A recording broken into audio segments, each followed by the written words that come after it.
कृष्णाय वासुदेवाय देवकी नंदनाय च देवकी नंदनाय च नंद गोप कुमाराय नंद गोकुमाराय गोविंदाय नमो नमः गोविंदाय नमो नमः।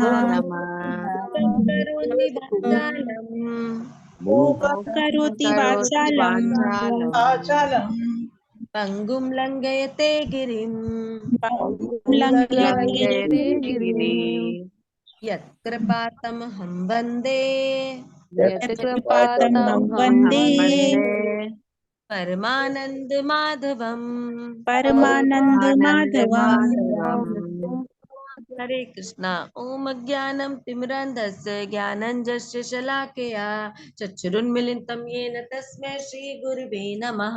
श्रीचैतन्ये मनोभीष्टं स्थापितं येन भूतले स्वरूपा कदा मह्यं ददाति स्वपदान्तिकं वन्देऽहं श्रीगुरु श्रीयुतपत्कमलं श्रीगुरून् वैष्णवांश्च श्रीरूपं साग्रजातं सागर रघुनाथविन्तं तं सजीवम् सावद्वैतं सावधूतं परिजन सहितं कृष्ण चैतन्य देवं श्री राधा कृष्ण पादान सागर ललिता श्री विशाखान्विताश्च हे कृष्ण करुणा सिंधु दीन बंधु जगतपते गोपेश गोपिका कांत राधा कांत नमोस्तुते तप्त कांचन गौराग्नि राधे वृंदावनेश्वरी वृषभानुसुते देवी प्रणमामि हरे प्रिये वाञ्छाकल्पतरुभ्यश्च कृपा सिन्धुभ्य एव च पतितानां पावनेभ्यो वैष्णवेभ्यो नमो नमः। जय श्री कृष्णा चैतन्य प्रभु नित्यानंद श्री अद्वैत गदाधरा शिवासादि गौर भक्त वृंद हरे कृष्ण कृष्ण कृष्ण हरे हरे हरे राम राम राम हरे हरे। हरे कृष्णा सभी को दंडवत प्रणाम। हरे कृष्णा सभी को दंडवत प्रणाम। हरे कृष्णा सभी को दंडवत प्रणाम। हरे कृष्णा। हरे कृष्ण माता जी। अर्चना माता जी, आपने जप किया और आज की भागवतम प्रेज किया, आपका बहुत बहुत हार्दिक धन्यवाद और आप सभी का अभिनंदन है आज के इस प्रातःकालीन जप सत्र में।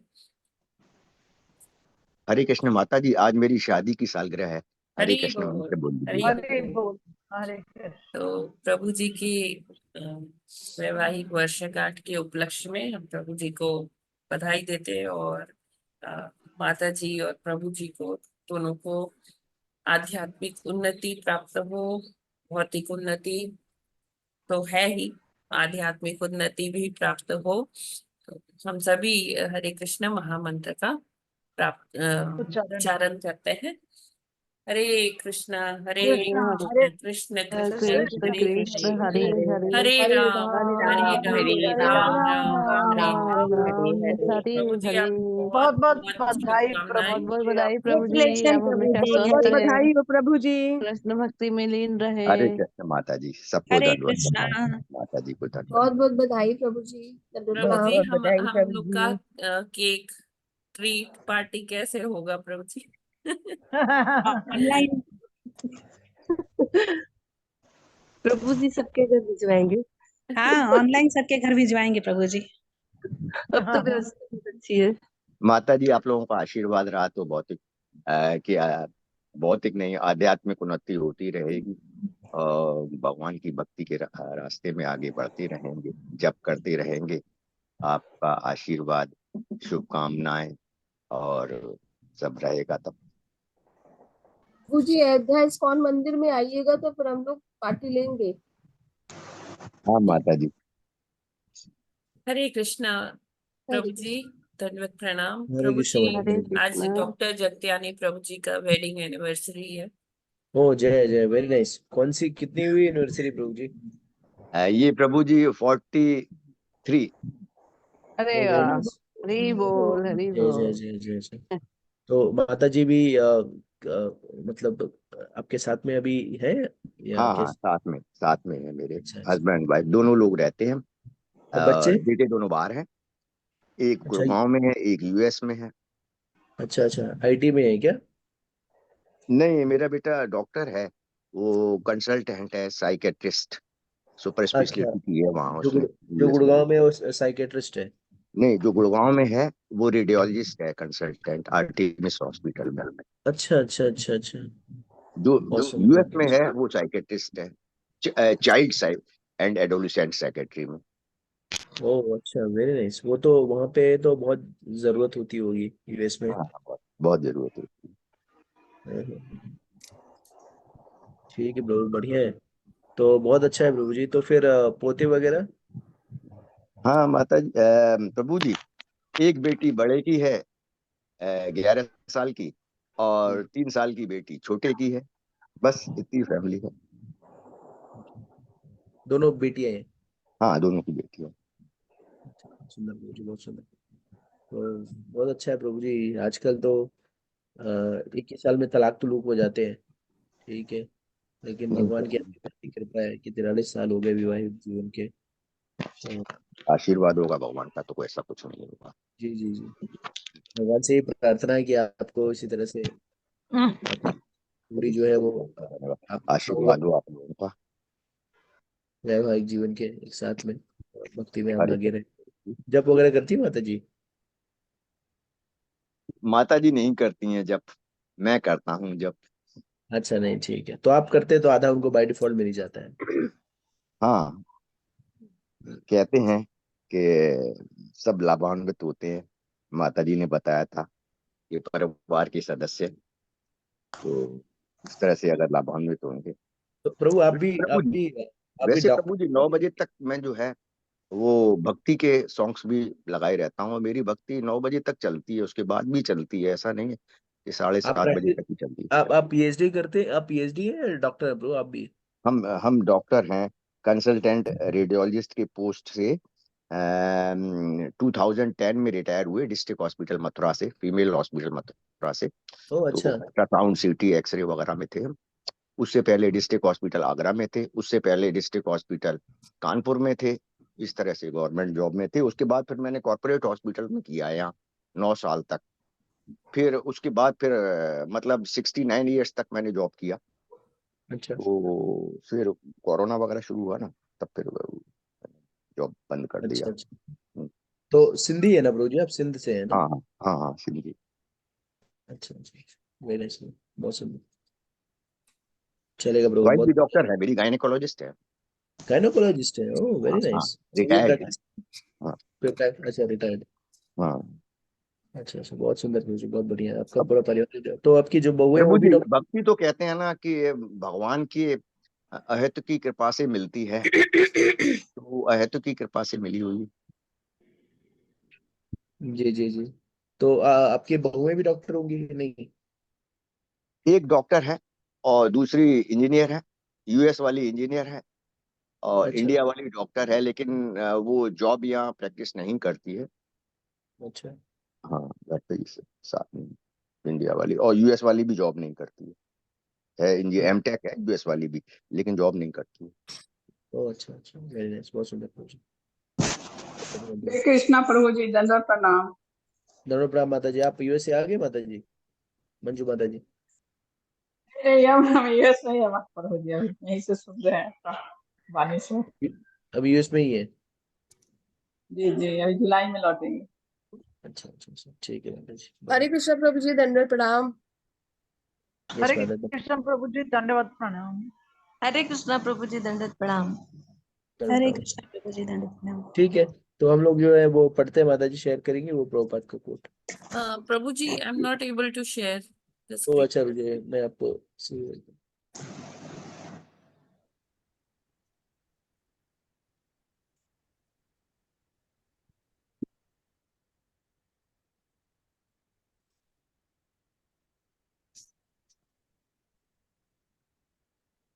ठीक है। प्रभु जी, 12 मई। हाँ विजिबल? मैं पढ़, या it's visible, I will read, no problem. 12 May, 12 May. बस इस प्रकार कार्य करो कि भगवान तुम्हें देखना चाहे। यह कृष्ण भावनामृत आंदोलन है। सभी भगवान को देखना चाहते हैं, किंतु भगवान को देखना इतना सहज नहीं है। किंतु एक भक्त भगवान को नहीं देखना चाहता, वह चाहता है कि भगवान उसे देखे। बम्बई, 12 मई 1974। तो प्रभुपाद जी ने यहाँ पर हमें बहुत ही एक विशेष संदेश दिया है। जैसे भौतिक जगत में लोग जो होते हैं वो लोगों से कहते हैं भगवान को दिखाओ, भगवान को दिखाओ, लेकिन हमें समझना होगा कि एक सामान्य प्रधानमंत्री को देखने के लिए, एक सामान्य प्रधानमंत्री से मिलने के लिए हमें कुछ विशेष करना होता है, या हमें हमारे पास कुछ विशेष योग्यता होनी चाहिए या विशेष पहुंच होनी चाहिए, तब जा करके हम एक प्रधानमंत्री का साक्षात्कार कर पाते हैं। भगवान जो है और प्रधानमंत्री का एक राष्ट्र के कुछ कुछ किलोमीटर की सीमाओं पे इसका आधिपत्य रहता है, अधिकार होता है। लेकिन भगवान जो है वो अनंत कोटि ब्रह्मांड नायक है, सारे चराचर ब्रह्मांड के एकमात्र वही मालिक है, करता है। और ऐसे परम पुरुषोत्तम भगवान का हम साक्षात्कार करना चाहते, जैसे वो रामू काका हो। जैसे हमारे घर का अगर कोई हेल्पर हो तो उसको हम बुलाएं, ए इधर आओ, तो तुरंत प्रकट हो जाए, तो इस तरह से हम चाहते हैं, जबकि ऐसा संभव नहीं है। तो ये सामान्य लोग जो है भगवान को देखना चाहते हैं, लेकिन जो भगवान के भक्त होते हैं वो भगवान को नहीं देखना चाहते। वो इस तरह से भगवान की सेवा में लगना चाहते, करना चाहते कि भगवान स्वयं उनको देखने आ जाए। तो ये होती है भक्तों की मनोदशा। तो भक्त भगवान को ना देखने की इच्छा नहीं रखता, वो ऐसा कार्य करना चाहता है, ऐसी भक्ति करना चाहता है कि भगवान स्वयं आ जाए उसे देखने के लिए। जैसे यहाँ पर महाराष्ट्र में एक स्थान है पंढरपुर। आप लोग पंढरपुर आए? कोई पंढरपुर देखा है, आया है, जी सुना है? जी प्रभु जी, जय तो पंडित। प्रभु सुना है, आए नहीं है, पंढरपुर की महिमा सुनी है, पर सुने हैं विठला, महिमा। विठल भगवान, विठल विठल हाँ, विठल भगवान। भगवान जी की। वृषाली जो है वो गई होंगी, हाँ, कुरुडवाड़ी में रहती है, पंढरपुर के बगल में। वृषाली आप है क्या? अच्छा, तो वृषाली जो है वो कुरुडवाड़ी के पंढरपुर के बगल में इनका निवास स्थान है। तो पंढरपुर में कथा ऐसी है कि वहां पर जो भगवान की उत्पत्ति पंढरीनाथ के रूप में कैसे हुई, तो विठल के रूप में कैसे हुई कि एक भक्त है, उनका नाम पुंडलीक। तो पुंडलीक जो थे भगवान के इतने उन्नत भक्त थे और अपने माता पिता की इतनी तीव्रता से सेवा करते थे कि उनकी ख्याति जो है चहु ओर फैल गई। एक इतना माता भक्त, पिता भक्त है जो इतनी सेवा करता अपने माता पिता की। तो एक दिन क्या हुआ कि भगवान ने सोचा, चलो अगर ऐसा कौन भक्त है, माता पितृ भक्त है, माता पिता की इतनी भयंकर सेवा कर रहा है और भक्ति भी कर रहा है। पुंडलिक ने सुना कि अगर माता पिता की सेवा करे तो भगवान जो है वो स्वयं प्रकट हो जाते हैं। तो उन्होंने खूब सुंदर तरीके से अपने माता पिता की सेवा की। और फिर एक दिन बारिश हो रही थी और ये पुंडलिक जो है अपने माता पिता के चरण दबा रहा था। और फिर दरवाजा खटखटाता है, दरवाजा कोई खटखटाता है। तो उस समय कुंडी वगैरह नहीं होती, तो खोलो दरवाजा। तो धक्का देते, तो बोले कौन है? तो मैं भगवान हूँ, भगवान स्वयं विष्णु। तो बोले विष्णु है, क्या कर रहे हैं? तो बोले तुम्हें दर्शन करना है तुम्हारा। तो वो मुड़ के देखते भी नहीं है, बोलते अच्छा दर्शन करने आए हो, कोई बात नहीं, मैं अपने माता पिता की सेवा कर रहा हूँ। एक पत्थर लो, एक पत्थर फेंकते हैं, ईटा ईटा रहता, फेंकते हैं, बोलते बारिश होता रहता, बारिश हो रहा होता है तो ईटा फेंकते हैं, बोलते ये लो इसी ईटे पे खड़े हो जाओ। तो और फिर भगवान जब तक वो पैर दबाता तब तक भगवान खड़े रहते उसको दर्शन देने के लिए। और तब से भगवान का नाम पड़ता है विठल। वीट का अर्थ होता है ईटा, तो ईटे पे भगवान खड़े रहते। तो क्या देखने आए रहते भगवान कि मेरा भक्त कैसे सेवा कर रहा है। और भक्त भी जो है भगवान आने के बाद भी भगवान को देख नहीं रहे, वो हाँ ठीक है भगवान है ना, विष्णु है, कोई बात नहीं, मैं माता पिता की सेवा कर रहा हूँ, सेवा करने के बाद। तो ऐसी होनी चाहिए भक्ति। तो हमें ऐसा समर्पण होना चाहिए, इस तरह से हमें नाम जप करना चाहिए, इस तरह से भगवान की तन मन धन से सेवा करनी चाहिए कि भगवान ही देखने आ जाए कि यार कौन है मेरा भक्त, कौन है मेरा भक्त जो उतना मेरी भक्ति में लगा। तो हमें देखिए, कई बार लोगों को लगता है कि हम जो है सेवा कर रहे हैं वो कोई उसको रिकग्नाइज नहीं कर रहा है, हम जो सेवा कर रहे हैं उसको कोई उसकी उसकी उसकी कोई पूछ नहीं हो रही है, या उसको कोई देख नहीं रहा है, या उसमें कोई हरे किसी कृष्ण प्रभु जी, जी। आवाज आ रही है माँ प्रभु जी? आ रही, मेरी आवाज नहीं आ रही? आ रही है माता जी, आवाज तो क्लियर आ रही है। अच्छा अच्छा, ओके। तो तो मेरी कोई पूछ नहीं हो रहा है, या मेरी मेरी सेवाओं का कोई, उसको कोई देख नहीं रहा है, या उसके प्रति में कोई बातें नहीं कर रहा है, तो हमें सदैव याद रखना चाहिए कि भगवान जो है परमात्मा के रूप में हमारे हृदय में निवास करते हैं, और वो हमारी सारी गतिविधियों को, हमारी सारी इच्छाओं को जानते हैं।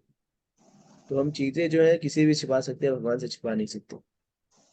तो अगर कोई हमारी सेवाओं को नहीं देख पा रहा है तो कोई बात नहीं है, हमें नियमित रूप से सेवा करने में लगे रहना चाहिए, और परमात्मा रूप में कृष्ण जो है हमारी सेवाओं को लिखते रहते हैं, जोड़ते रहते हैं। ठीक है, तो हमें भगवान को प्रसन्न, जैसे हम हमारी सेवा करने का मूलभूत उद्देश्य क्या है, भगवान कृष्ण की प्रसन्नता है। भगवान कृष्ण की प्रसन्नता के लिए आप निरंतर सेवा करिए, और सेवा जो है वो कभी जाया नहीं जाती, सेवा कभी जो है वो उसका क्षय नहीं होता। भगवद गीता में भगवान कहते हैं, हाँ विक्रमो नाशो अस्ति प्रत्यव्यो न विद्यते स्वल्पमस्यापि धर्मस्य त्रायते महतो भया। तो थोड़ा से थोड़ा भी प्रयास जो है भक्ति में हमें बड़े बड़े खतरों से बचाता है। तो इस प्रयास को निरंतर जारी रखें, और अगर हम नियमित रूप से, निरंतर रूप से भगवान की सेवा में संलग्न रहेंगे, और सबसे बड़ी सेवा क्या है कलयुग में, भगवान के नाम का जप, हरे कृष्णा कृष्ण कृष्ण हरे हरे, हरे राम राम राम हरे हरे। तो भगवान के नाम का जप अगर हम निरंतर कर रहे हैं, नियमित रूप से कर रहे हैं, तो जो है भगवान हमारी सेवा को रिकॉग्नाइज करते हैं, सेवा को देखते हैं, और हमें अपने धाम ले जाने के हमें योग्य बना देते हैं। ठीक है, स्पष्ट है? जी प्रभु जी। जी प्रभु जी। ठीक है, तो श्लोका कौन सा है आज? 12वां श्लोक। प्रभु जी 3.7.12। ओपन करिए माता जी।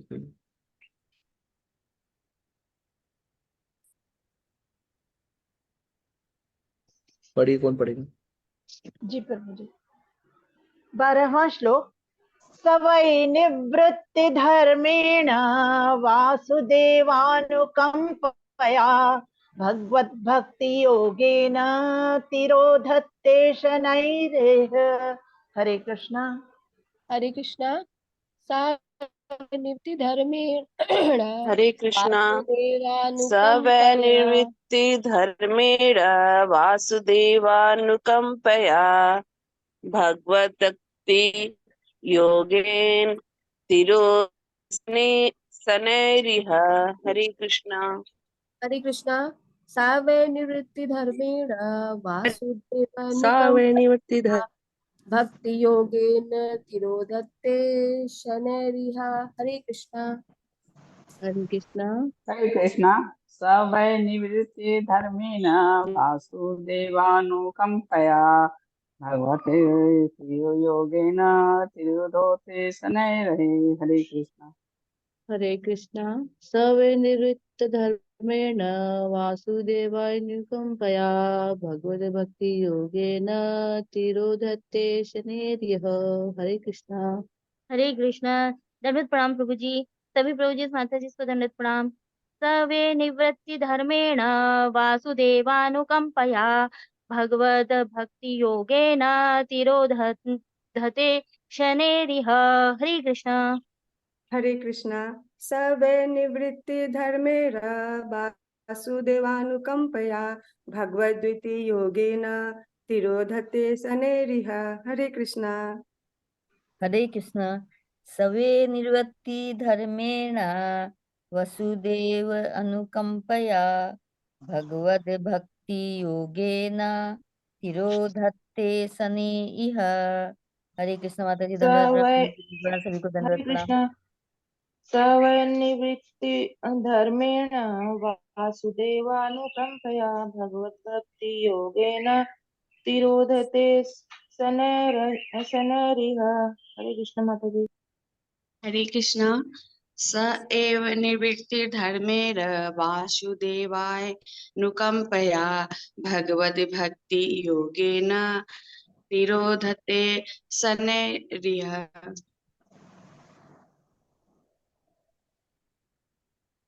हरे कृष्ण। पढ़े ले। निवृत्ति धर्मेण वासुदेवानुकंपया भगवत भक्ति योगेन तिरोधते शनैरिह। हरे कृष्ण। हरे कृष्णा। सवे निवृत्ति धनेर वासुदेवानुकंपया भगवत भक्ति योगेन तिरोधत्ते शनैर्यः। हरे कृष्णा। पदार्थ के साथ अपनी पहचान दार्शनिक चिंतन। हरे कृष्ण। हरे कृष्ण। सो शब्दार्थ पढ़ दे। अनुवाद शब्दार्थ पढ़ी। शब्दार्थ शब्दार्थ अनुवाद एवं तात्पर्य श्रील प्रभुपाद जी द्वारा श्रील प्रभुपाद जी की जय। शब्दार्थ सह वह वही भी निवृत्ति विरक्ति धर्मेण संलग्न रहने से वासुदेव भगवान की अनुकंपया कृपा से भगवत भगवान के संबंध में भक्ति योगेन जुड़ने से तिरोधत्ते कम होती है शनै ही क्रमशः यह इन संसार में। अनुवाद किंतु आत्म पहचान की उस भ्रांति को भगवान वासुदेव की कृपा से विरक्त भाव से भगवान की भक्तिमय सेवा की विधि के माध्यम से धीरे धीरे कम किया जा सकता है। तात्पर्य संसार का कंपन गुण जो पदार्थ के साथ अपनी पहचान करने या दार्शनिक चिंतन के भौतिक प्रभाव में आकर अपने को ईश्वर समझने के फलस्वरूप उत्पन्न होता है, उसे भगवान वासुदेव की कृपा से भगवत भक्ति द्वारा समूल नष्ट किया जा सकता है। जैसे कि प्रथम स्कंद में व्याख्या की गई है, क्योंकि भगवान वासुदेव की भक्ति करने से शुद्ध ज्ञान को बुलावा दिया जाता है, अतः यह मनुष्य को आत्म बुद्धि से तुरंत विलग करके सामान्य आध्यात्मिक स्थिति में इसी जीवन में भी ला देती है और मनुष्य को उन भौतिक हवाओं से मुक्त कर देती है जो उसे कंपाती है। भक्ति का ज्ञान ही मनुष्य को मुक्ति के मार्ग तक ऊपर उठाता है। भक्ति किए बिना हर वस्तु को जानने के उद्देश्य से ज्ञान का विकास निष्फल प्रयास माना जाता है और मनुष्य को ऐसे प्रेम रूपी श्रम से वांछित फल नहीं मिल सकता। भगवान वासुदेव एकमात्र भक्तिमय सेवा से प्रसन्न होते हैं और इस प्रकार उनकी कृपा की अनुभूति भगवान के शुद्ध भक्तों की संगति से ही संभव है। भगवान के शुद्ध भक्त उन समस्त भौतिक इच्छाओं से परे हैं जिनमें सकाम कर्म तथा दार्शनिक चिंतन के फल सम्मिलित हैं। यदि कोई व्यक्ति भगवान की कृपा प्राप्त करना चाहता है तो उसे संगति करनी होगी। ऐसी संगति ही मनुष्य को क्रमशः भ्रमित करने वाले तत्वों से छुटकारा दिला सकती है। हरे कृष्ण। हरि बोल। हरे कृष्ण। थोड़ा सा स्क्रॉल करिए माता जी।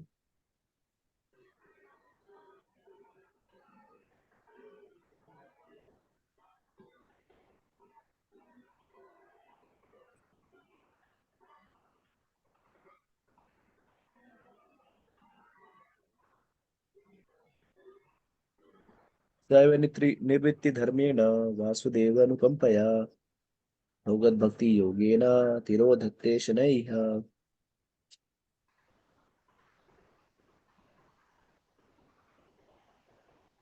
किंतु आत्म पहचान की उस भ्रांति को भगवान वासुदेव की कृपा से विरक्त भाव से भगवान की भक्तिमय सेवा की विधि के माध्यम से धीरे धीरे कम किया जा सकता है। तात्पर्य गुण जो पदार्थ के साथ अपनी पहचान करना है या दार्शनिक चिंतन के भौतिक प्रभाव में आकर अपने को ईश्वर समझने के फलस्वरूप उत्पन्न होता है, उसे भगवान वासुदेव की कृपा से भगवत भक्ति द्वारा समूल नष्ट किया जा सकता है। जैसा कि प्रथम स्कंद में व्याख्या की गई है, चूंकि भगवान वासुदेव की भक्ति करने से शुद्ध ज्ञान को बुलावा दिया जाता है, अतः यह मनुष्य को स्कूल करेंगे माता जी नीचे देहात्म बुद्धि से तुरंत विलग करने वाला सामान्य आध्यात्मिक स्थिति में इसी जीवन में भी ला देती है और मनुष्य को उन भौतिक हवाओं से मुक्त कर देती है जो उनसे कांपती है, जो उसे कपाती है। भक्ति का ज्ञान ही मनुष्य को मुक्ति के मार्ग तक ऊपर ले जाता है, उठाता है। भक्ति के बिना हर वस्तु को जानने के उद्देश्य से ज्ञान का विकास निष्फल प्रयास माना जाता है और मनुष्य को ऐसे प्रेम रूपी श्रम से वंचित फल नहीं मिल पाता। भगवान वासुदेव एकमात्र भक्ति मय सेवा से प्रसन्न होते हैं और इस प्रकार उनकी कृपा की अनुभूति भगवान के शुद्ध भक्तों की संगति में ही संभव है। भगवान के शुद्ध भक्त उन समस्त भौतिक इच्छाओं से परे हैं, जिनमें सकाम कर्म तथा दार्शनिक चिंतन के फल सम्मिलित हैं। यदि कोई व्यक्ति भगवान की कृपा प्राप्त करना चाहता है तो उसे शुद्ध भक्तों की संगति करनी होती है। ऐसी संगति ही मनुष्य के क्रम से भ्रमित करने वाले तत्व से छुटकारा दिला सकती है। जगत श्रील प्रभुपाद की जय। तो ऊपर स्लो करेंगे या स्क्रॉल कर देंगे माता जी, थोड़ा सा ऊपर ले जाएंगे इसे, ठीक है। तो यहाँ पर भगवान यहाँ पर कहा जा रहा है कि आत्म पहचान की उस भ्रांति को भगवान वासुदेव की कृपा से विरक्त भाव से भगवान की भक्ति में सेवा की विधि के माध्यम से धीरे धीरे कम किया जा सकता है। तो इस जगत में हमारे बंधन का कारण है देहात्म बोध।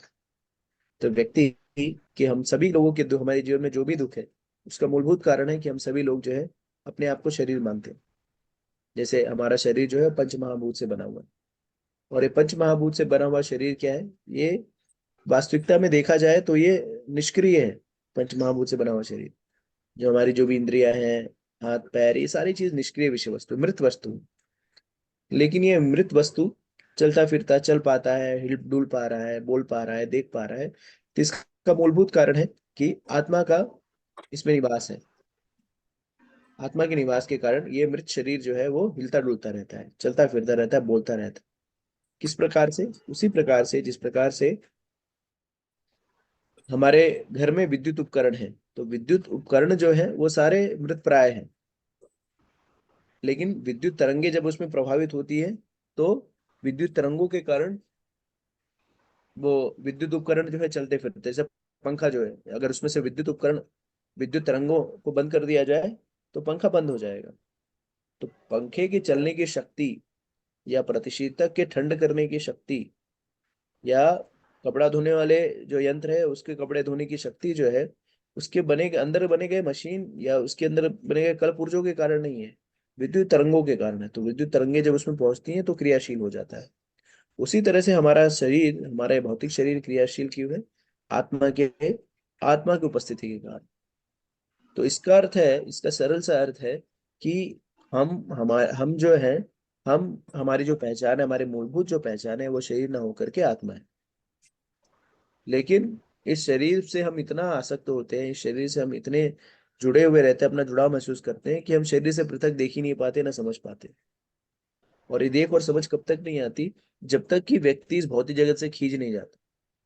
तो भक्ति की शुरुआत ही तब होती है जब व्यक्ति अपने जीवन में खींच जाता है। तो गोपाल जी कहते हैं भक्ति की शुरुआत होती है तब जब व्यक्ति इस भौतिक जगत से खींच जाता है, इस शरीर से खींच जाता है, या इस शरीर के इर्द गिर्द हो रही घटनाओं से उसे विरक्ति आ जाती है।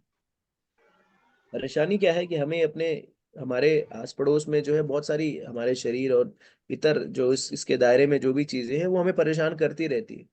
लेकिन हम मुक्तावश सोचते रहते हैं ये सारी चीजें ठीक हो जाएंगी, और उस ठीक होने की गलत धारणा के कारण हम अपने आप को अलग अलग प्रकार के वादों से जोड़कर, राष्ट्रवाद, साम्यवाद, परिवारवाद, राज्यवाद, भाषावाद, अलग अलग वादों से जोड़ करके रखते हैं शरीर देहात्मबोध के कारण।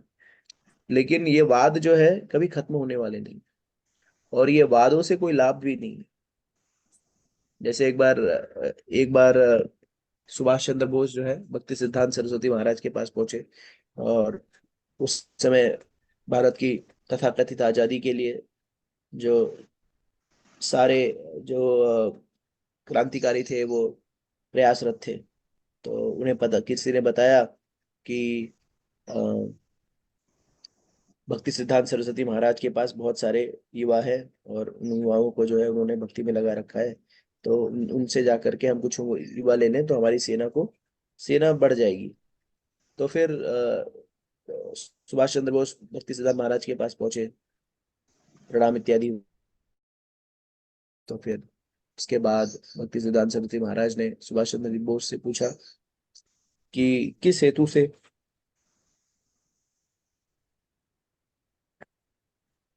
आप आए हैं सुभाष बाबू?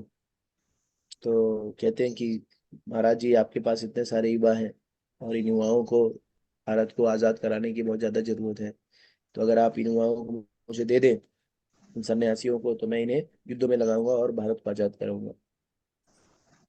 तो उन्होंने कहा कि नहीं, ये दुबले सुकड़े लोग हैं, ये लोग माला जपने वाले, ये लोग क्या क्या लड़ाई युद्ध करेंगे। आप और भारत में बहुत सारे युवा हैं, उनको ले जा सकते हैं, तो ये लोग प्रचार करेंगे, कृष्ण नाम का प्रचार प्रसार करेंगे। तो कहते अरे, देश आजाद नहीं होगा तो आपके कृष्ण नाम का प्रचार कौन सुनेगा, और इससे क्या लाभ होगा। देश को आजाद करना तो बहुत जरूरी है। तो कहते कि भक्ति का प्रचार प्रसार या भक्ति जो है वो हमारी बाह्य स्थिति पर निर्भर नहीं करता कि बाह्य स्थिति क्या है। तो हम जिस किसी भी स्थिति में है, उसकी स्थिति में रह करके हम भक्ति करके हम जो है इस भवबंधन से बाहर निकलना, ये जीवन का उद्देश्य है। तो सुभाष चंद्र बोस जो है मानते नहीं है। तो फिर भक्ति सिद्धार्थ महाराज पूछते हैं सुभाष चंद्र बोस से कि अच्छा ये बताइए सुभाष बाबू, आपने भगवद गीता पढ़ी है। तो सुभाष चंद्र बोस कहते हैं हाँ जी महाराज जी पढ़ी है। आपको उस पर विश्वास है। तो कहते जी महाराज जी विश्वास है। तो कहते ठीक है। तो सुभाष बाबू, भगवद गीता में भगवान कहते हैं यम यम वापी परम भावम त्यजता अंत कलेवरम तम तम एवाति कौन्तेय सदा तद भाव भाविता।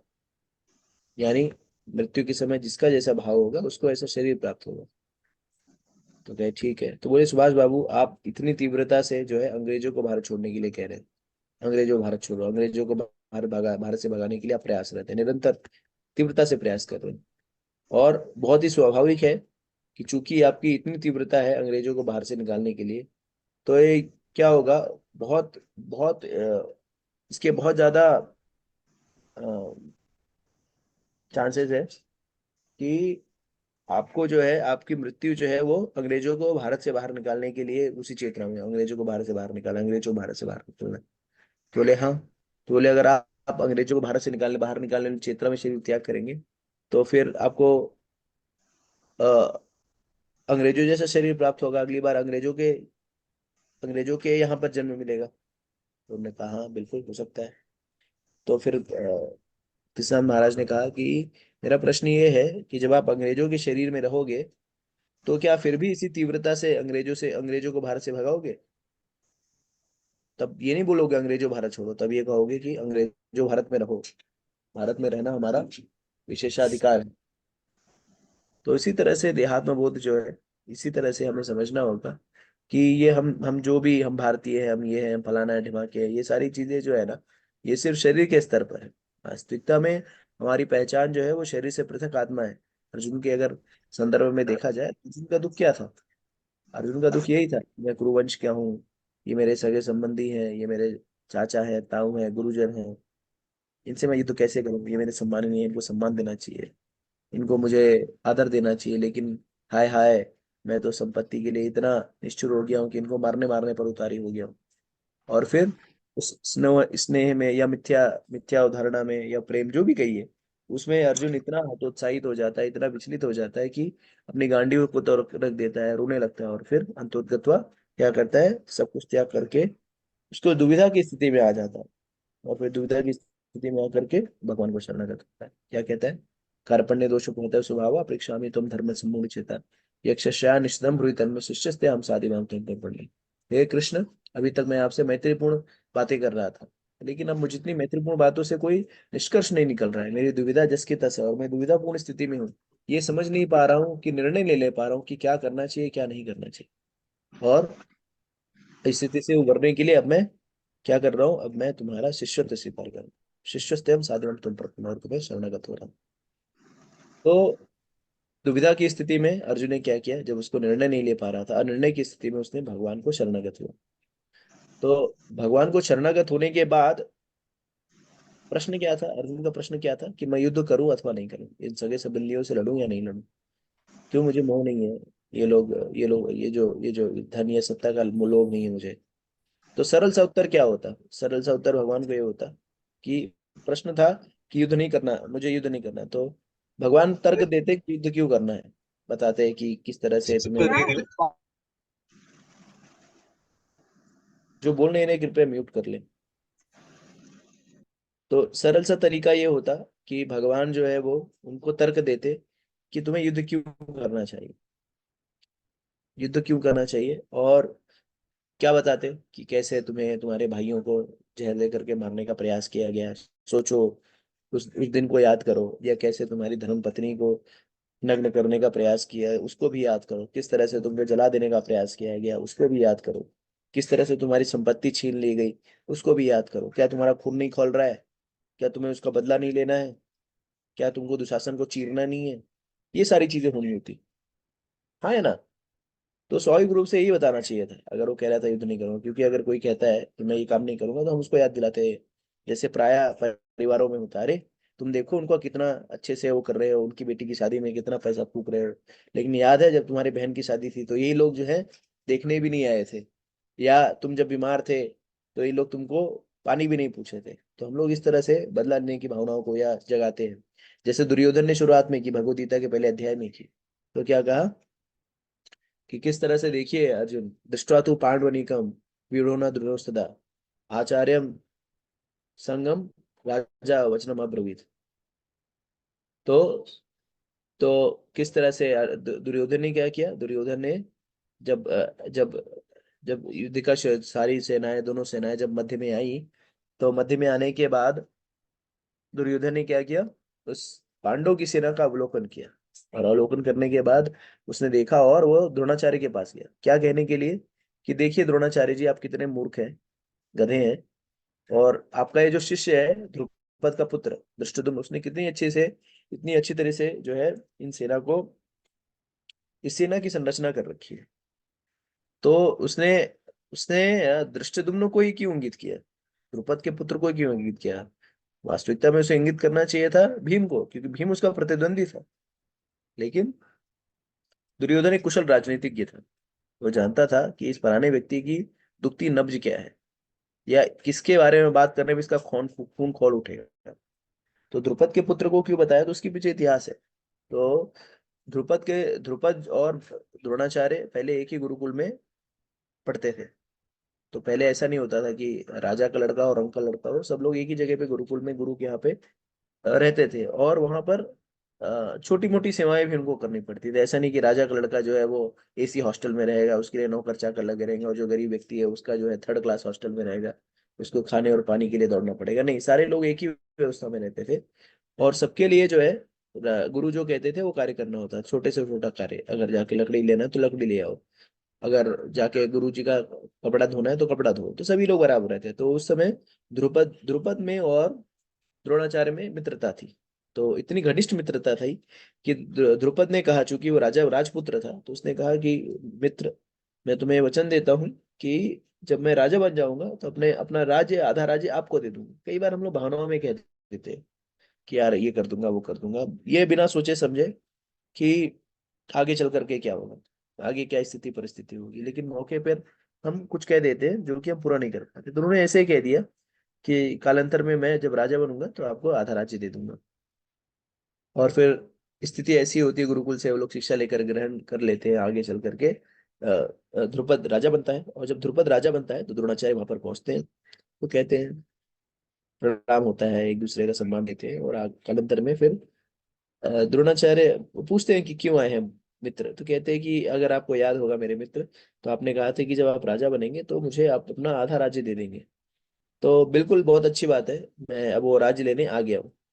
तो जब ये बात ध्रुपद सुनता है तो उसे हंसी आ जाती है, बोलते, अरे किस राज्य की बात कर रहे हो, भिखारी लोग कब से राजा बनने लगे? हाँ, तुमको मैंने थोड़ा सा प्रेम किया दिया, सर पे बैठ गए तुम, और सर पे बैठ गए, हाँ, और जाओ यहाँ से भागो, और उसको अपमानित करता है। तो जब ये बात, ये सारी चीजें जब वो सुनते हैं तो उनको बड़ा कष्ट होता है, और अपना अपमान, तो अपमान का बदला लेने के लिए फिर वो कालांतर में जब वो गुरु बनते हैं, किसके, पांडवों के गुरु बनते हैं। तो पहले प्राचीन काल में फीस नहीं होती थी कि लाओ फीस दे देते हैं, ये इतना पैसा ले लिया उतना। प्राचीन काल में व्यक्ति के पास गुरु दक्षिणा देनी होती थी, गुरु जो भी मांगे उसको देना होता था। तो इन्होंने क्या किया, गुरु दक्षिणा में क्या मांगा, गुरु दक्षिणा में मांगा कि जाओ इनको गिरफ्तार करके ले आओ, द्रुपद को। तो पांडव जाते हैं और द्रुपद को गिरफ्तार करके आते हैं। और उसके बाद जब गिरफ्तार करके लाते हैं तो द्रुपद को बेइज्जत करते हैं, उसका राज हड़पते हैं, द्रुपद की खूब बेइज्जती करते हैं द्रोणाचार्य जी। और ये बात जो है द्रुपद को लग जाती है। द्रुपद क्या करता है, एक यज्ञ करता है।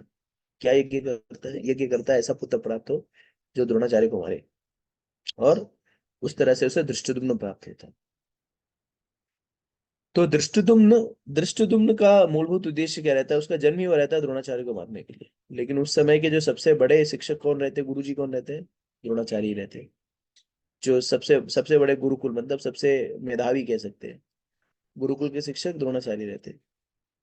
और ये जानते हुए भी, और ध्रुपद जानता भी है कि इनके इनके पास ही शिक्षण देना सबसे सही है। और द्रोणाचार्य को भी पता है कि ये लड़का जो है मेरे को मारने के लिए पैदा हुआ है। लेकिन धन्य है उस समय के लोग कि उनकी चेतना इतनी उन्नत थी कि भले ही वो मुझे मारने वाला है, लेकिन द्रोणाचार्य ने उसको बहुत पूरा शिक्षण दिया। हम लोग को अगर पता चल जाए कि फलाना जो है मुझे मारने वाला है, तो हम उसको कोई शिक्षण नहीं देंगे, या ऐसा यंत्र करेंगे कि जैसे मार तो उसका कत्ल करवा दें, मर जाएगा तो फिर मैं बचूंगा। ये कंस कंस वाली प्रवृत्ति। तो कंस को जैसे पता चला कि देवकी का 8वां गर्भ जो है मृत्यु का कारण बनेगा, तुरंत उसने खड़ग निकाल लिया अपना तलवार मारने के लिए। किसको? देवकी को मारने के लिए। लेकिन यहाँ पर द्रोणाचार्य ने ऐसा कुछ नहीं किया। उन्होंने अपने गुरु गुरु होने का दायित्व को निभाया और उसको सारा शिक्षण दिया, सारी कुछ विषय वस्तु दी। और फिर जब अब द्रोणाचार्य को वही ताना मारते हुए दुर्योधन कह रहा है कि देखो तुम कितने मूर्ख हो, तुमको मालूम था कि ये लड़का जो है तुमको मारने वाला है, लेकिन तुमने क्या किया? तुमने इसको पूरा शिक्षण दिया, और देखो आज ये तुम्हारे समक्ष ही यहाँ पर युद्ध स्थल में खड़ा है, तुम कितने गधे हो। मतलब इस तरह से ताना मारा। तो कहने का अर्थ ये है कि देहात्म बोध। तो जब जब अर्जुन को देहात्म बोध हुआ, तो भगवान ने उसे ये नहीं कहा कि युद्ध करो, तरह तरह के तर्क नहीं प्रस्तुत किए, बल्कि बहुत ही सरल भाषा में कहा, उसको आत्मा के विज्ञान को समझाया। क्या कहा? कि देहिनो यस्मिन् यथा देहे कौमार्यं यौवनं जरा तथा देहांतर प्राप्ति धीरस्तत्र न मुह्यति। तो हे अर्जुन, ये जो शरीर का जो देहांतरण है, ये बचपना, कौमार्य, युवावस्था, कैशोर्य अवस्था, पौगंड अवस्था और वृद्धावस्था, और फिर मृत्यु, और उसके बाद फिर देहांतरण, ये स्वाभाविक प्रक्रिया है। और ये देहांतरण किस तरह से होता है?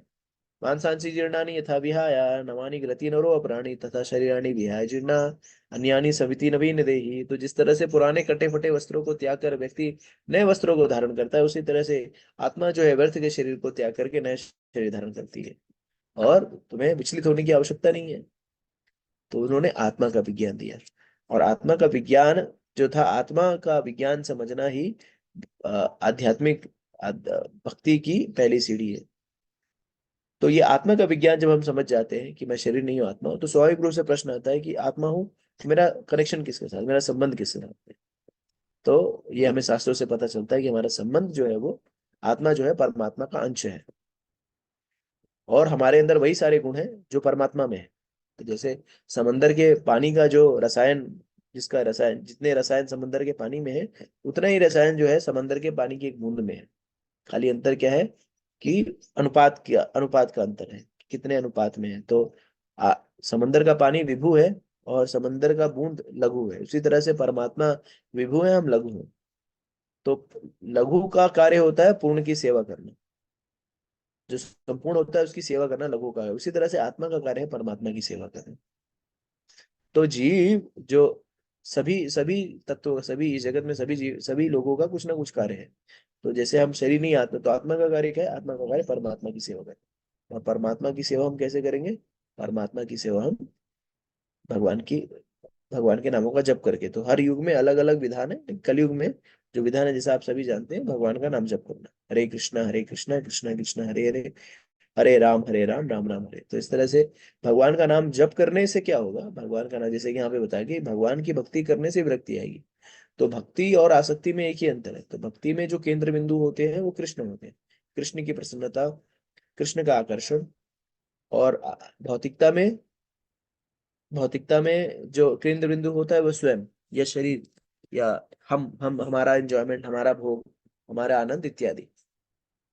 तो जब हम जीव जो है कृष्ण से पृथक होकर भोग करने की इच्छा करता है, तो वो कर्मफलों के बंधन में बंध जाता है और नाना प्रकार के शरीर प्राप्त करता है।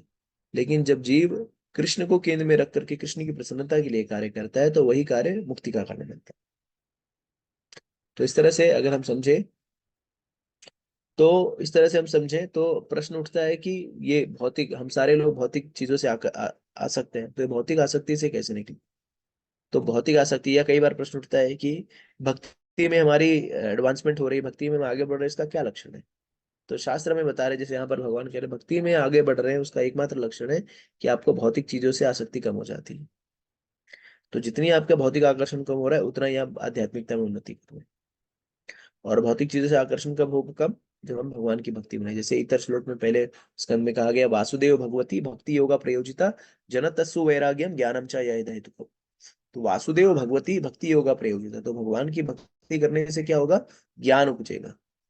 ज्ञान क्या उपजेगा? मैं कौन हूँ, भगवान से क्या संबंध है, इस जगत में मेरा अस्तित्व क्या है, इस भौतिक जगत की वास्तविक स्थिति क्या है। और ये जब ये ज्ञान उपजेगा तो उसके बाद ज्ञान से स्वाभाविक रूप से वैराग्य उत्पन्न होंगे। तो भक्ति करने से ज्ञान और ज्ञान से वैराग्य उत्पन्न होता है। तो भक्ति में उन्नति का लक्षण है कि हमारा भौतिक आकर्षण कम होता जाएगा। तो निरंतर जैसे जैसे हम भक्ति में आगे बढ़ते जाएंगे, वैसे वैसे चीजें जो हमें सब परेशान नहीं करेंगे, वैसे वैसे जो बातें हमें लगेंगी नहीं, वैसे वैसे जो हमारा भौतिक आकर्षण है, भोग करने की इच्छा कम होती जाएगी, वैसे वैसे चीजों को इकट्ठा करने की इच्छा कम होती जाएगी।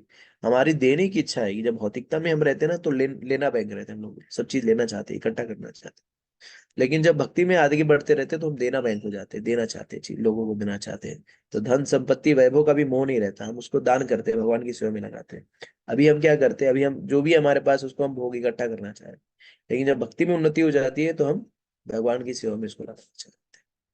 तो आध्यात्मिक उन्नति करने का लक्षण है भौतिक चीजों से विरक्ति। और भौतिक चीजों से विरक्ति तभी आएगी जब हम नियमित रूप से, हमारे आचार्यों ने हमें बहुत ज्यादा कार्य करने के लिए नहीं कहा है, बहुत ज्यादा प्रयास करने के लिए नहीं कहा है, फिर उनको कुछ कुछ कुछ चीजें बताई गई है। क्या कहा गया? हमें नियमित रूप से 16 माला का हरे कृष्ण नाम का जप करना है। हरे कृष्णा कृष्णा कृष्णा हरे हरे, हरे राम राम राम हरे हरे।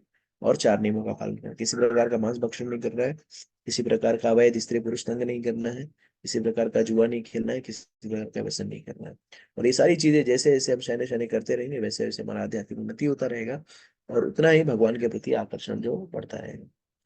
तो इस तरह से हम सभी लोगों को नियमित रूप से भगवान के नाम जप में लगे रहे, भगवान का नाम जप करते रहे, तन मन धन से भगवान की सेवा में संलिप्त हो, और नियमों का पालन करें, और शयने शयने करके हमारा भौतिक आकर्षण कम होगा, और हम भगवान के धाम जाने के योग्य हो जाए।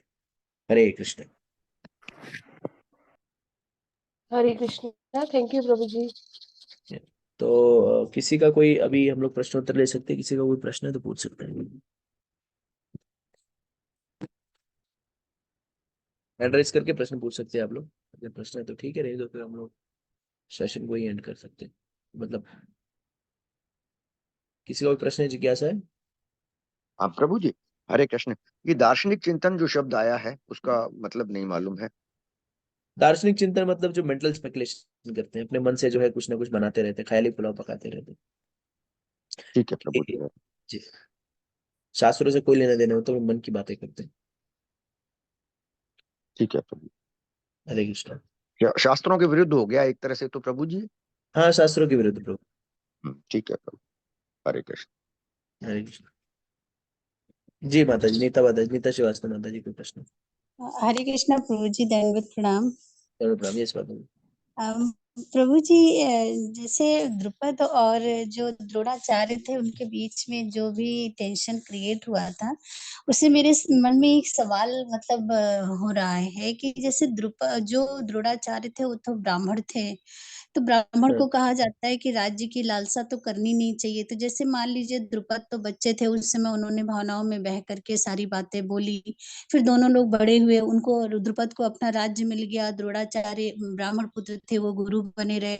तो द्रोणाचार्य को तो ये बात पता थी कि हमें राज्य की लालसा नहीं करनी चाहिए, उसके बावजूद भी फिर वो द्रोणाचार्य के पास क्यों गए, जबकि ब्राह्मण को तो ऐसा कोई शास्त्रों में विधान है नहीं कि उनको ये करना है। नहीं नहीं, वो ब्राह्मण, वो गुरु बनने के पहले वहां पे गए थे, ठीक है। और उस समय उनकी आर्थिक स्थिति बहुत खराब थी, तो अश्वत्थामा को ना किसी पत्ते का दूध पिला पिला के उनको बड़ा किया था, कुछ तो ऐसी कुछ स्थिति कथा थी। तो तो उस प्रभु स्थिति जी, में वो हाँ जी प्रभु जी, मैं ये कह रही थी कि जैसे मान लीजिए अश्वत्थामा को जो वो दूध भी नहीं दे पाते थे, तो उनको द्रुपद के पास जाके गाय जैसे मांगनी चाहिए थी, या जो अपनी आर्थिक स्थिति है उसको ठीक करने के लिए जो चीजें हैं वो चीज वो डिमांड कर सकते थे। फिर उन्होंने आधा राज्य की ही डिमांड क्यों की, जब उनको पता था कि ब्राह्मण के लिए ये सब निषेध है। हाँ, तो यही है ना, भौतिक इच्छा है ना। जैसे जैसे अभी कोई, जिसको अगर फ्री में कुछ मिल रहा है तो आदमी थोड़ी छोड़ देगा, अगर उन्नत उन्नत चेतना में नहीं है तो। अगर मान लीजिए आपने कहा मुझे कि 500 करोड़ रुपया मैं आपको दे रही हूँ प्रभु जी, हाँ, जी तो मैं तो मांगूंगा ही ना, 500 करोड़ लाओ दो, काटेगा क्या? भले ही तो आदमी अपनी जो है ना, जब भौतिक भौतिक चीजें जब समक्ष रहती है ना, भौतिक भोग या चीजें, तो व्यक्ति जो है भूल जाता है कि जी मेरी क्या है। जैसे लोग इतने गलत काम क्यों करते हैं? क्योंकि भौतिक आकर्षण ही इतना है, रजोगुण से हाँ उत्पन्न जो काम है उस तो पे नियंत्रण वो कर पाना बहुत कठिन है। जी प्रभु जी, आज के परिप्रेक्ष्य में या फिर उस समय भी जो नॉर्मल इंसान थे उनके लिए तो हम मान सकते हैं कि उनकी चेतना जागृत नहीं थी, पर द्रोणाचार्य तो इतने बड़े गुरु थे और उनको शास्त्रों का पूरा ज्ञान था। उसके बावजूद भी वो राज्य के लिए चले गए, जबकि प्रभुपाद जी कहते हैं कि अगर किसी व्यक्ति के पास एक गाय हो और थोड़ी सी जमीन हो तो फिर वो आराम से अपना जीवन यापन कर सकता है। तो ब्राह्मण के लिए तो यही सारी चीजें हैं। नहीं बिल्कुल है, लेकिन अभी जब उनको देखिए क्या है कि सिंपल सी बात है, उन्होंने उनको प्रॉमिस किया था, और जब व्यक्ति अभाव में रहता है ना, तो फिर वो भूल जाता है क्या नहीं क्या नहीं। जैसे अब कोई भूखा रहे और भूखे के सामने अगर, वैसे तो हम दाल चावल ही खाते हैं, लेकिन भूखा रहे और फीस्ट हो जाए तो हम क्या जी करेंगे? हम सब कुछ ले लेना चाहेंगे। क्यों? क्योंकि उस समय भूखे हैं, हमारी चेतना जो उस स्तर पे नहीं रहती, हमें चाहता है कि हम सब खा लेंगे तो हमारा पेट भर जाएगा। तो उसी तरह से अभाव की स्थिति में थे और उन्होंने मांगा, उन्होंने वचन दिया था, मांगा, तो उसमें कोई गलत नहीं किया। हाँ, ब्राह्मण होने के कारण वो अपनी परिधि को भूल गए, लेकिन अगर ये परिधि को ना भूलते तो ये कथाएं हम कैसे चर्चा करते? जी प्रभु जी, हमारे लिए ये एक सीख थी, हमारे लिए सीख है। मैसेज है। जी मैसेज है हमारे लिए। जी प्रभु जी, हरे कृष्णा। हरे कृष्ण, हरे कृष्ण। हरे कृष्ण प्रभु हरे जी। कृष्ण इसका प्रभु जी। मतलब भक्ति के साथ साथ भौतिक भौतिक आसक्ति भी हर युग में हर तरह के जीवों के लिए रही है ना? ऐसा तो है जी नहीं कि बिल्कुल रही है, पूर्व। बिल्कुल। हरे कृष्ण। जी निर्मला माता जी हरे पूछिए। कृष्ण प्रभु जी, दंडवत प्रणाम। हाँ, प्रभु महेश जी मान। पर उसमें तो बता रखा है वैसे किताब में तो कि भाई जो द्रोणाचार्य जी थे वो राजा के पास उनके पास वहां गाय लेने के लिए गए थे।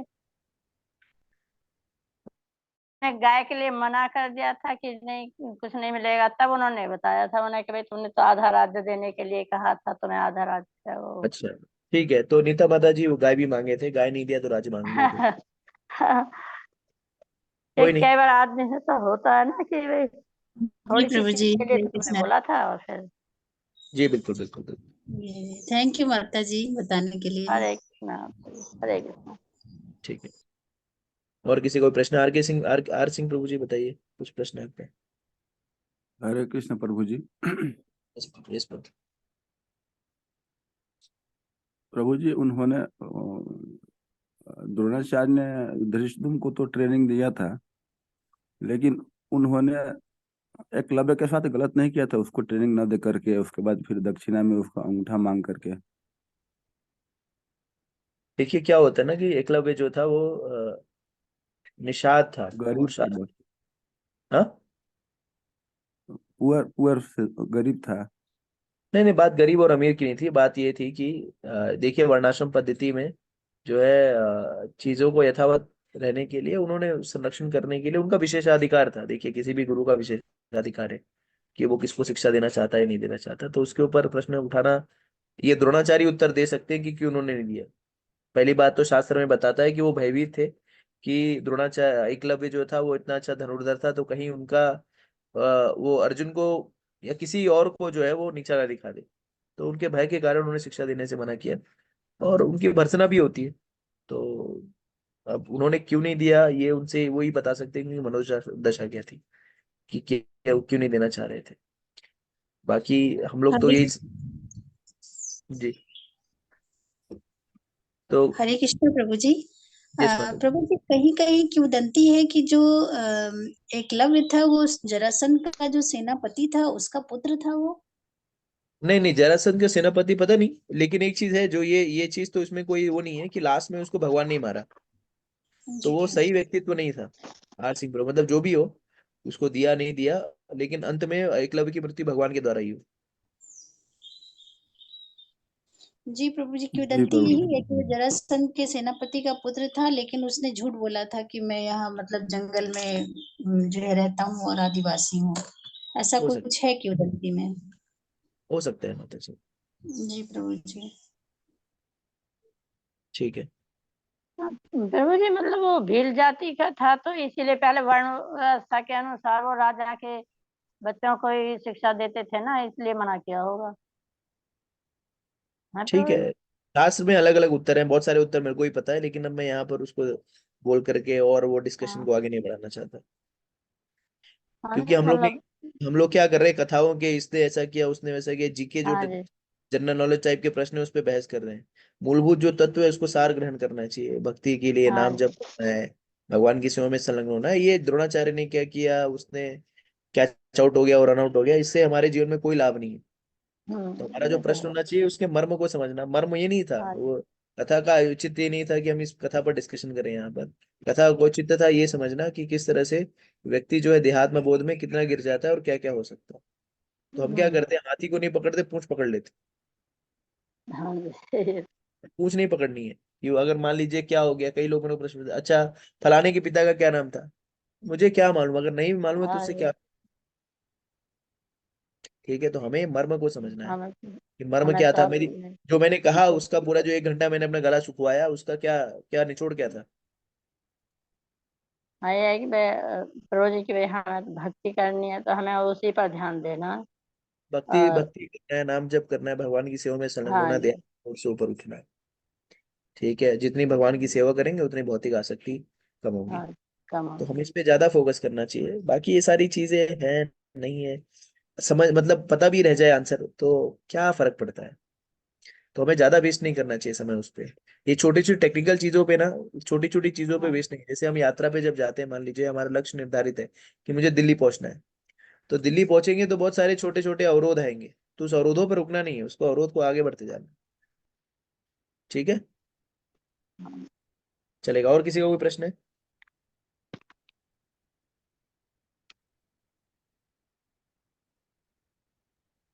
हरे कृष्णा प्रभु जी। Yes ma'am. प्रभु जी। विशालु माता का कोई प्रश्न है? हाँ। पूछिए हरे विशाली। कृष्णा प्रभु जी। Yes ma'am. हाँ सॉरी प्रभु जी, रेंज के प्रॉब्लम, आवाज नहीं आ रही थी मेरी आपको। जी जी, नहीं नहीं माता जी, मैं यही कह रहा था कि आप जो है पंढरपुर के बगल में ही रहती है, ये बता रहा था मैं हाँ बिल्कुल। हाँ हाँ, जी जी जी प्रभु जी। और थैंक यू प्रभु माता। जी एक प्रश्न था कि वो अभी स्पष्टीकरण में लिखा था ना कि ज्ञान को बुलाया जाता है, मतलब वो मीनिंग उसका समझ में नहीं आ रहा था। देखिए, भक्ति करने से जो ज्ञान अपने आप उपजता है। जब आप भक्ति करेंगे ना, जैसे भगवद गीता का अध्ययन करेंगे, तो भगवद गीता भगवान से अभिन्न है, तो भगवान से जितना आप जुड़ेंगे तो ज्ञान जो है अपने आप स्वयं स्फुरित होगा। आध्यात्मिक ज्ञान पढ़ने से नहीं आता, आध्यात्मिक ज्ञान सेवा करने से आता है। जैसे श्रीमद् भागवतम के पहले श्लोक है, तेने ब्रह्मा हृदय आदि कवये मुह्यन्ति यत सूर्यो।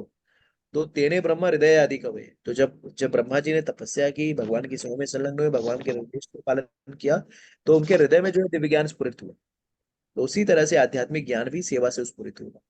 सेवन मुखो ही जीवातो। तो जितनी आप सेवा करेंगे भगवान के विषय में, उतना ही भगवान की सेवा करेंगे, उतना ही भगवान के विषय में जानकारी आपके हृदय में प्रकाशित है। ठीक है, पढ़ने से ज्ञान नहीं आएगा, सेवा से आएगा। हरे कृष्ण प्रभु जी। भक्ति भी जो है भगवान की सेवा है ना। भक्ति ही भगवान की सेवा। जी हाँ प्रभु, नाम जप। हरे कृष्ण। तो भगवान की सेवा जो भी हमारे पास है, तन मन धन सारी इंद्रियों से भगवान की सेवा में लगना है। ठीक है, नाम जप, श्रवण, भजवागन, भजन, कृष्ण का प्रसाद देना, कृष्ण का गुणगान करना, कृष्ण के मंदिर जाना, धाम यात्रा करना, मंदिर का मार्जन करना, जो हमारे पास धन है उसको भगवान की सेवा में लगाना, जो बुद्धि है उसको भगवान की सेवा में लगाना, इत्यादि इत्यादि। ठीक है, जय सौती माता जी, कुछ पूछ रही थी आप? यस प्रभु जी। प्रभु जी, इससे पिछले वाले श्लोक में 11 नंबर श्लोक में ये आया था कि आत्मा जब पदार्थ के कांटेक्ट में आती है तो वो थोड़ा कलुषित प्रतीत होती है। इस पर प्रभु जी थोड़ा सा प्रकाश डाल दीजिए। आत्मा जो कलुषित नहीं है, आत्मा जो है सदैव सच्चिदानंद है। यस लेकिन क्या प्रभु। होता है कि शरीर के प्रभाव में रहने से आत्मा जो है वो शरीर को अपना मानने लगती है। ठीक है, मतलब खुद को शरीर मानने लगती है, तो इसके लिए कलुषित महसूस होता है उसको, प्रकृति के तीनों गुणों में आकर के। जैसे उदाहरण दे दो, कार, जैसे गाड़ी चला रहे हैं आप कार, और पीछे से एक बाइक आया और गाड़ी को ठोक दे, पीछे का जो बम्पर है उस पे गाड़ी ने ठोक दिया, बाइक ने। तो जो कार का मालिक होता है वो इतना तमतमाते हुए निकलता है जैसे उसको उसको ही ठोक दिया हो। वास्तविकता में पचका क्या है, वास्तविकता में क्या गाड़ी पचका? पीछे का बोनट मचका ना, यस प्रभु जी। बम्पर। जी लेकिन क्योंकि वो कार से इतना अपने आप को आसक्त समझ रहा है, वो अपने आप को कार ही समझ रहा है, इसी को अहंकार बोलते हैं ना। वो अपने आप को कार समझ रहा है, इसके लिए वो गुस्सा के निकलता है कि कैसे ठोक दिया तूने। जी ये आत्मबोध है। कलुषित होना इसी को कहते हैं कि जब आप देखिए, वैसे हमारा शरीर जो है वो शरीर से आत्मा पृथक है। आत्मा का जो माप है वो हमारे बाल के 1/10,000वें भाग के बराबर है, जी प्रभु जी। एक होने की। तो उसको परिमाप, इस शरीर से कुछ भी, शरीर हाथ कट जाए, पैर कट जाए, कुछ भी हो जाए, इस आत्मा को कुछ होना नहीं है। राइट लेकिन फिर भी हम लोग इतना इसमें आ सकते हैं कि शरीर में कुछ दर्द होता है, शरीर में कुछ तकलीफ होती है, तो हमें लगता है कि हमें तकलीफ हो रही है। समझ आ रही है बात? यस प्रभु तो, जी। तो इसको हरे ही कृष्ण कलुष। प्रभु। यस प्रभु। प्रभु जी, एक मिनट रुको, आत्मा जो है भगवान का एक ही मिनट, अंश एक मिनट रुको, एक मिनट। अभी ये जो मैं पॉइंट बता रहा था वो क्लियर हुआ कि नहीं? जी प्रभु जी। है। क्लियर हो ठीक, हाँ पूछिए प्रभु। प्रभु जी। आत्मा जो है भगवान का ही एक अंश है तथा भगवान से पृथक है। लेकिन एक जगह शास्त्र में ऐसा आया है कि आत्मा के आंख, नाक, कान सब तरफ मौजूद हैं। ये सर्वज्ञ है तथा सर्वत्र है। तो सर्वत्र तो भगवान है ना, आत्मा के वही लिए तो परमात्मा, वही आत्मा को भी कई बार परमात्मा नहीं लिखते शास्त्रों में, अब आत्मा को भी परमात्मा लिख देते हैं। मतलब आत्मा कई बार परमात्मा को भी इंगित करता है, तो परमात्मा जो है वो सर्वत्र है। हाँ तो, हाँ अच्छा, तो आत्मा वो परमात्मा के लिए सर्वत्र हाँ, शब्द जैसे लिखा, जैसे जो हालांकि आत्मा जीवात्मा ने जो नहीं है, किया है। जैसे 15वें अध्याय में क्षेत्र क्षेत्र और क्षेत्रज्ञ के बारे में बताया गया है। तो हमारी आत्मा का जो क्षेत्र है ये हमारा शरीर है, लेकिन परमात्मा का क्षेत्र जो है पूरा अनंत कोटि ब्रह्मांड है। तो हमारी आत्मा जो है हमारे शरीर के दुख तकलीफ इच्छाओं को जानता है, लेकिन परमात्मा चूंकि सर्वत्र व्याप्त है, वो सभी जीवों के दुख तकलीफ और इच्छाओं को जानता है, इसलिए परमात्मा सर्वत्र व्याप्त हाँ तो सर्वत्र शब्द आया था तो ठीक है है। जी। प्रभु। हरे कृष्ण। प्रभु जी, ये कौन से उसमें बताया था आपने श्लोक? ब्रह्म संहिता में वो आदितेन कवय वाला ब्रह्मा जी का। श्रीमद् भागवतम का पहला श्लोक है। अच्छा, भागवतम का। मैं ब्रह्म पहला, संहिता में ढूंढ रही थी उसे, तो वो मिला ही नहीं, मैंने पता नहीं कहाँ है। नहीं नहीं, श्रीमद् भागवतम के पहले अध्याय का पहले स्कंद के पहले अध्याय का पहला श्लोक। अच्छा ठीक। ठीक है, ठीक है। और किसी कोई प्रश्न है? हरे कृष्ण। ठीक है, अब किसी का कोई प्रश्न नहीं है तो फिर मीनाक्षी। यस माता जी। प्रणाम। दोनों प्रणाम माता जी, बोलिए माता। बस प्रभु जी, बस वही क्वेश्चन था कि अपन जानते हैं कि ना, हम शरीर नहीं आत्मा है, और आत्मा ना कभी का नाश नहीं होता है। पर है ना, गुरु गुरु महाराज जी के जाने के बाद हम लोगों को दुख क्यों हो रहा है? क्या हो रहा है? दुख क्यों हो रहा है गुरु महाराज जी के जाने से? दुख इसलिए हो रहा है कि अटैचमेंट, आसक्ति के कारण दुख हो रहा है। जैसे हमने तो थोड़ा बहुत ही जानते हैं ना। हाँ, हम तो दूर थे, हमारे दर्शन भी नहीं हुए, और एक ही इच्छा बस रह गई कि गुरु महाराज जी के दर्शन भी नहीं हुए। कोई बात नहीं है, तो गुरु जो है अपने शब्दों में, वाणी में रहते हैं। दूसरी चीज है कि आसक्ति के कारण हो रहा है। जैसे कि देहांतर, जो जैसे भगवत गीता सुनी अर्जुन ने, और उसके बाद जब अभिमन्यु का वध हो गया, तो वो ऐसा नहीं कि मैं शरीर हूँ, मैं आत्मा हूँ, और उसने वो भी विलाप किया, उसने भी प्रलाप किया, रोया धोया, सब कुछ किया। तो ये भावनाएं जो है वो शरीर के साथ रहती हैं, और वो बाहर आ रही हैं, तो उसमें कोई बुरी बात नहीं है।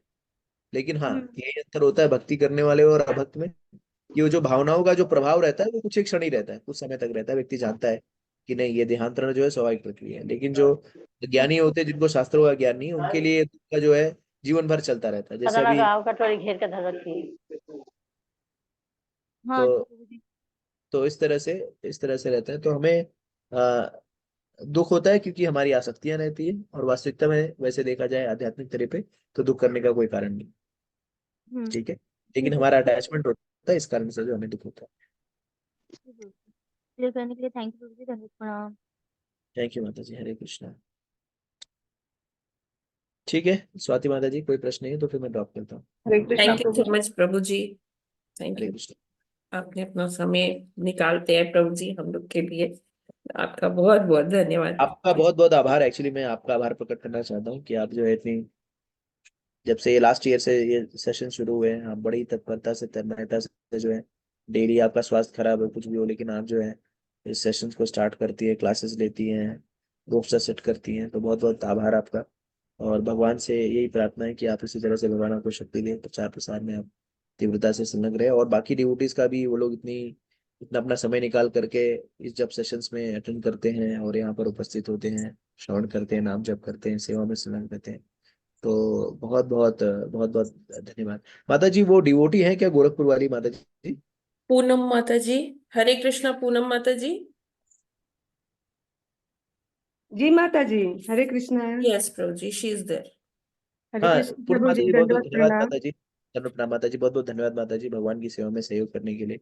और भगवान आपको इसी तरह से भगवान आपको भक्ति दे, और आपका स्वास्थ्य ठीक रहे, आपके परिवार वालों का स्वास्थ्य ठीक रहे, सभी लोग स्वस्थ रहें, भक्ति में लगे रहें, और आपकी मति जो है सदैव भगवान में लगी रही, ये भगवान से प्रार्थना है। थैंक यू माता जी।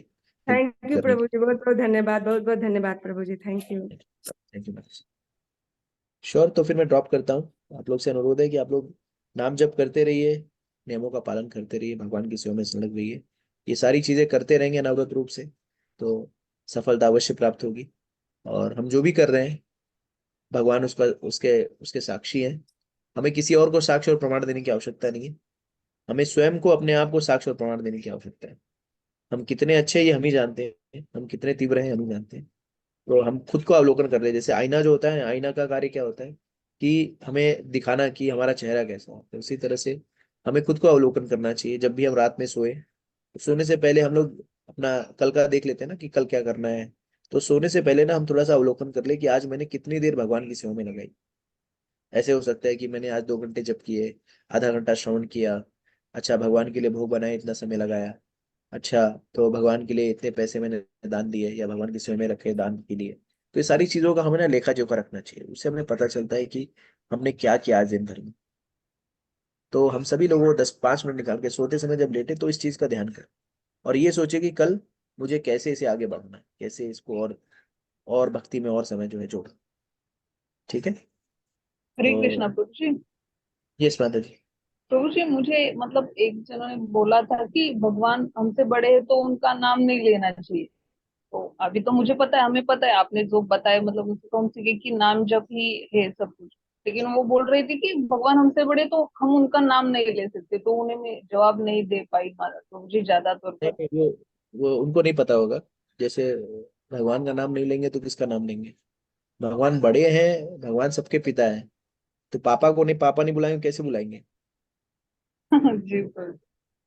हाँ, तो हमारे पापा तो हमसे बड़े होते हैं ना, पापा नहीं बोलते क्या उनको? पिताजी नहीं बोलेंगे? बुलाएंगे ना उनको। जी जी। ठीक है, तो अज्ञान होता है, तो कोई बात नहीं। हरे कृष्ण ओके। प्रभु जी। आप आचार्यों द्वारा बताया गया है 4 युगों में जो कलयुग है उसमें भगवान जो है नाम रूप में है, तो नाम तो यही है ना, हरे कृष्ण हरे राम। जब हम जी लोग बिल्कुल जो बताया गया है, तो बिल्कुल भगवान बिल्कुल। है ही नाम रूप में, तो नाम कैसे नहीं लेंगे? जी जी प्रभु बिल्कुल। हरे कृष्ण। हरे कृष्ण। ओके, ग्रंथराज श्रीमद् भागवतम की जय, जगत गुरु श्रील प्रभुपाद की जय, श्री की जय। ओम तत्सत। हरे कृष्ण कृष्ण कृष्ण हरे हरे, हरे राम राम राम हरे। जय गुरुदेव, जय श्री प्रभुपाद, हरे कृष्ण। धन्यवाद सभी को। हरे हरे कृष्णा प्रभु जी, कृष्णा प्रभु जी, सबको धन्यवाद प्रणाम प्रभु प्रभु जी, हरे कृष्णा प्रभु जी, हरे दंडवत कृष्णा। प्रणाम हरे माता कृष्णा। पिता। हरे एक कृष्णा माता अनाउंसमेंट जी, है, दंडवत एक प्रणाम। अनाउंसमेंट है कि आज जो अयोध्या में जो लोग हैं, तो वो लोग आज मंदिर जरूर आए। आज गुरु महाराज जी का ग्लोरिफिकेशन होगा, और उसके बाद जो 56 भोग महाराज जी के लिए भगवान के थ्रू ऑफर किया जाएगा, और उसके बाद फीस प्रसादम है। तो आप लोग जरूर आए, और आप लोग से अनुरोध है कि जो भी आप प्रसादम भोग बना सकते हैं, तो वो भोग बनाकर भी अवश्य लेके आए। ठीक है, तो आज हम लोग ऑफरिंग शब्दांजलि तो ऑफर करेंगे ही, और 56 भोग भी ऑफर करेंगे। माही तो जरूर अपना समय निकाल कर भगवान की सेवा में, गुरु महाराज की सेवा में जरूर से उपस्थित हो। हरे कृष्णा। हरे कृष्णा। हरे कृष्णा, धन्यवाद प्रणाम हरे माता जी। कृष्णा माता जी, धन्यवाद प्रणाम। हरे कृष्णा, हरे धन्यवाद। कृष्णा माता जी, धन्यवाद प्रणाम, सभी माताओं को धन्यवाद प्रणाम। प्रभु कृष्णा माता जी।